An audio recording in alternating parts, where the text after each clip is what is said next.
અમદાવાદમાં ભગવાન જગન્નાથજીની 149મી ભવ્ય રથયાત્રાનો પ્રારંભ. જય જગન્નાથના નાદથી ગુંજ્યું શહેર. અમદાવાદના જગન્નાથ મંદિરેથી ભગવાન જગન્નાથજીની 149મી ભવ્ય રથયાત્રાનું વિધિવત પ્રસ્થાન થયું છે. વહેલી પરોઢે યોજાયેલી મંગળા આરતીમાં કેન્દ્રીય ગૃહમંત્રી અમિત શાહ ઉપસ્થિત રહ્યા હતા, જ્યારે પરંપરાગત પહિંદ વિધિ મુખ્યમંત્રી ભૂપેન્દ્ર પટેલ અને ગૃહ રાજ્યમંત્રી હર્ષ સંઘવીએ નિભાવી હતી.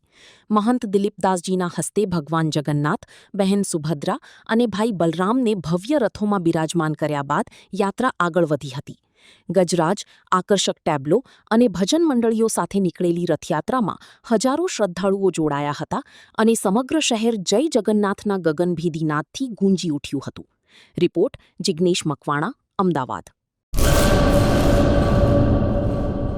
2026-27 એડમિશન ચાલુ છે. ઓછા અભ્યાસે ઝડપી નોકરી મેળવવાની સુવર્ણ તક.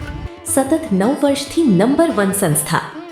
અનેક વિદ્યાર્થીઓ સરકારી નોકરી મેળવી ચૂક્યા છે. ફાયર સેફટી કોર્સની થિયરી અને પ્રેક્ટિકલ તાલીમ સચોટ રીતે આપતી એકેડમી એટલે Gujarat industrial fire and safety academy. પ્રવેશ લાયકાત ધોરણ 10 થી 12 પાસ. આપ સૌ વાલીઓ અને વિદ્યાર્થીઓના સહકારથી સતત નંબર 1 રહેલી સંસ્થા 8 વર્ષ પૂર્ણ કરી 9મા વર્ષમાં મંગલ પ્રવેશ કરે છે. ભવિષ્યના ઘડતર અને સારી નોકરી મેળવવા આજે જ સંપર્ક કરો. Gujarat industrial fire and safety academy, બીજા માળે, રાષ્ટ્રભાષા ભવન, બસ પોર્ટની સામે, ભુજ, કચ્છ. સંપર્ક 9737296001 8155030882.